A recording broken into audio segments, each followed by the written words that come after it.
तीन बहनों की लालची भाभी। करिश्मा, रेशमा और मनीषा तीन बहनें हैं। उनका एक भाई भी है, मयंक। मयंक अपनी बहनों को बहुत प्यार करता है, लेकिन मयंक की पत्नी सविता इस मामले में मयंक से बिल्कुल ही अलग है। वो अपनी ननदों का जितना बुरा कर सकती है उतना बुरा करती ही रहती है और अपनी ननदों पर हुक्म भी चलाती है। करिश्मा, करिश्मा, तुमने अभी तक नाश्ता नहीं बनाया? तुम्हारे भैया को ऑफिस जाने में देर हो रही है। हाँ भाभी, बस अभी बनाती हूँ। करिश्मा, तुम ये ढीलापन छोड़ दो। कल को पराये घर जाना है। वहाँ अगर तुम इस तरह से काम करोगी तो लोग क्या कहेंगे कि माँ ने और भाभी ने कुछ सिखाया नहीं। और तुम्हारी दोनों बहनें कहाँ हैं? रेशमा मार्केट गई है और मनीषा सो रही है। क्या? सुबह के 8 बज रहे हैं और ये महारानी अभी भी सो रही है? ये कहते हुए सविता अपनी सास दुर्गा देवी के पास जाती है।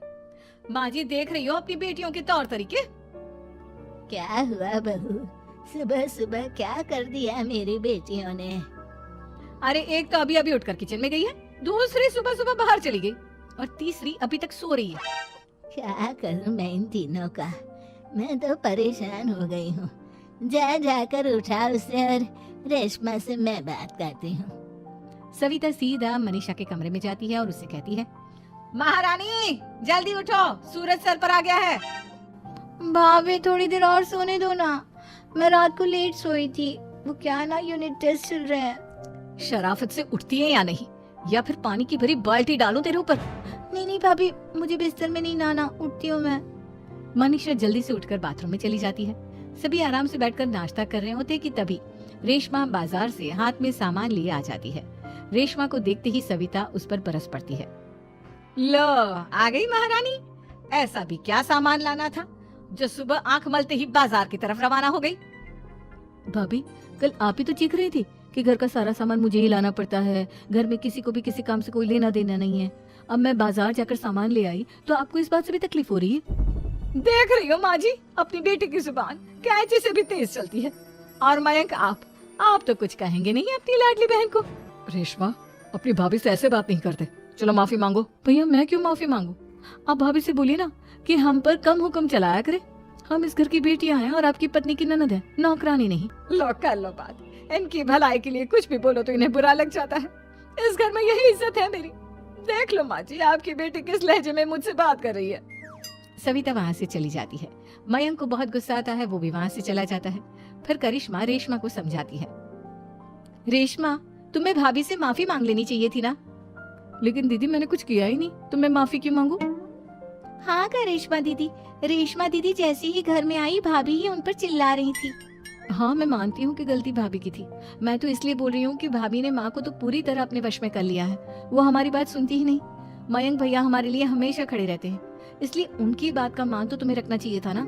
कोई फायदा नहीं दीदी, कुछ दिनों की बात और है, भाभी उन्हें भी हमारे खिलाफ भड़का देंगी। फिर वो भी माँ की तरह हमारी किसी बात का विश्वास नहीं करेंगे। इसी तरह सविता अपनी तीनों ननदों को किसी न किसी बात पर परेशान करती रहती थी। एक दिन मयंक अपनी तीनों बहनों के लिए गिफ्ट लाया। करिश्मा, ये तुम्हारे लिए हार का सेट। रेशमा, तुम्हारे लिए सुंदर सी ड्रेस। और मनीषा, तुम्हें किताबें पसंद है ना, तुम्हारे लिए किताबें लाया हूँ। थैंक यू भैया। थैंक यू भैया। थैंक यू भैया। करिश्मा, तुम्हारा नेकलेस कितना सुंदर है, ये भैया कहाँ से ले आए होंगे? मैंने भैया को 3 दिन पहले फोन पर ये डिजाइन दिखाया था और आज भैया ये ले आए। सविता तो अपनी ननदों के गिफ्ट्स देखकर जल गई और करिश्मा का नेकलेस तो उसे भी बहुत पसंद आया था। अपनी बहनों के लिए कितना अच्छा नेकलेस लेकर आए हैं, मुझे कभी कोई गिफ्ट नहीं दिया। मैं आज ही ये हार चुरा लूंगी। रात में सविता करिश्मा का हार चुरा लेती है और इसी तरह उसे अपनी ननदों की जो भी चीज अच्छी लगती वो उसे मांगती नहीं, बल्कि रात के अंधेरे में चुरा लेती। इसी तरह दिन बीतते गए और सविता ने मयंक के दिल में भी उसकी बहनों के लिए नफरत पैदा कर दी। एक दिन मयंक ने करिश्मा और रेशमा के लिए रिश्ता देखा और ये बात उसने घर में सबको बताई। माँ, करिश्मा और रेशमा के लिए बहुत अच्छा रिश्ता आया है। वो लोग कल इन्हें देखने आ रहे हैं। आप और सविता मिलकर सारी तैयारी कर लेना। ये सुनकर करिश्मा और रेशमा खुश हो जाती हैं, लेकिन सविता सोचती है, अगर इन दोनों बहनों की शादी हो गई तो घर और बाहर का काम कौन करेगा?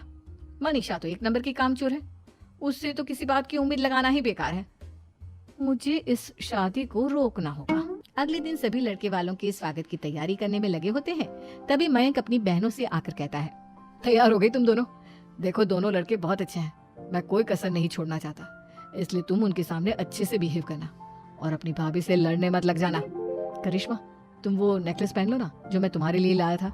भैया मैं बहुत देर से वो नेकलेस ढूंढ रही हूँ लेकिन मुझे मिल ही नहीं रहा। क्या तुमने नेकलेस खो दिया? तुम्हें पता भी है वो कितना महंगा था। तुम कोई काम ढंग से नहीं कर सकती। मयंक गुस्से में वहां से चला जाता है। थोड़ी देर बाद लड़के वाले भी आ जाते हैं। वो दोनों बहनों को पसंद कर लेते हैं और रिश्ता पक्का हो जाता है।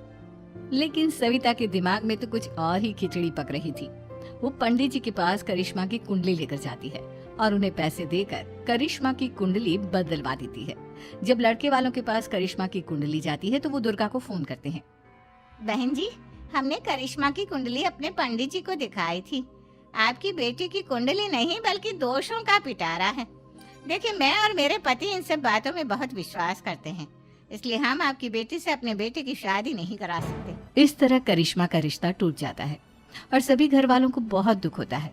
अब कविता सोचती है, चलो करिश्मा का तो रिश्ता टूट गया, अब रेशमा का भी रिश्ता तोड़ना है। क्या करूं क्या करूं? अब सविता आवाज बदलकर किसी अननोन नंबर से रेशमा के होने वाले ससुराल में फोन करती है। हेलो, मैं कौन हूँ कौन नहीं ये आपके लिए जानना जरूरी नहीं। बस इतना सुन लो कि रेशमा का 2 साल से किसी के साथ अफेयर चल रहा है। बस रेशमा का रिश्ता तोड़वाने के लिए सविता का इतना कहना काफी था। अब रेशमा का भी रिश्ता टूट गया।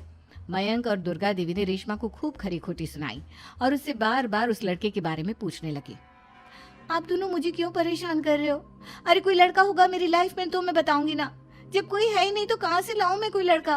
तो तेरे होने वाले ससुराल वालों को फोन किसने किया था? माँ मैं नहीं जानती किसने फोन किया था, मैं सच कह रही हूँ। मैं तो पहले ही कह रही थी इसकी लगाम खींच कर रखो, लेकिन मेरी सुनता ही कौन है। आप चुप रहिए भाभी, ये सब आपका ही किया धरा है। अब तीनों बहनों को विश्वास हो जाता है कि ये सब उनकी भाभी ही कर रही है। तीनों बहनें अपनी भाभी को सबक सिखाने के लिए एक वकील कर लेती है और घर में हिस्सा मांगना। देखो भैया, माँ बाप की जायदाद में जितना बेटों का हक होता है उतना ही बेटियों का, इसलिए इस घर के 4 हिस्से होंगे और हमें अपना हिस्सा चाहिए। मैंने तुम्हारे लिए क्या क्या नहीं किया और तुम इस घर में हिस्सा मांग रही हो? भैया, आप और माँ हम बहनों की कोई बात नहीं सुनते हो और भाभी हमारी शादी नहीं होने देगी क्योंकि उन्हें लगता है कि आप हमारी शादी में ज्यादा पैसा लगाओगे और उन्हें हम जैसी फ्री की नौकरानी कहाँ मिलेगी। तो हम भाभी के साथ तो रह नहीं सकते, हम बहनों को अपना हिस्सा चाहिए। अरे तुम्हें शर्म आनी चाहिए अपने भाभी पर ऐसा इल्जाम लगाते हुए।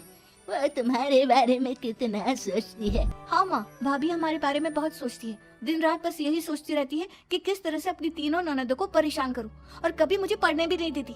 दोनों बहनों का रिश्ता भी तो इन्होंने ही तोड़वाया है और रात में हमारे कमरे में आकर हमारी चीजें भी चुराती हैं। इसी तरह सविता की तीनों ननदें अपनी बात पर अड़ी रही। अब कोर्ट में तारीख भी शुरू हो गई। जब सविता को लगा कि उसकी तीनों ननद इतनी आसानी से नहीं मानने वाली, तो उसने अपने पति और सास को सारी सच्चाई बता दी और अपनी तीनों ननद से माफी मांगी। मयंक और दुर्गा को भी अपनी गलती का एहसास हो गया। अब सविता खुद करिश्मा और रेशमा के लिए अच्छा रिश्ता ढूंढती है और उनकी शादी करवाती है।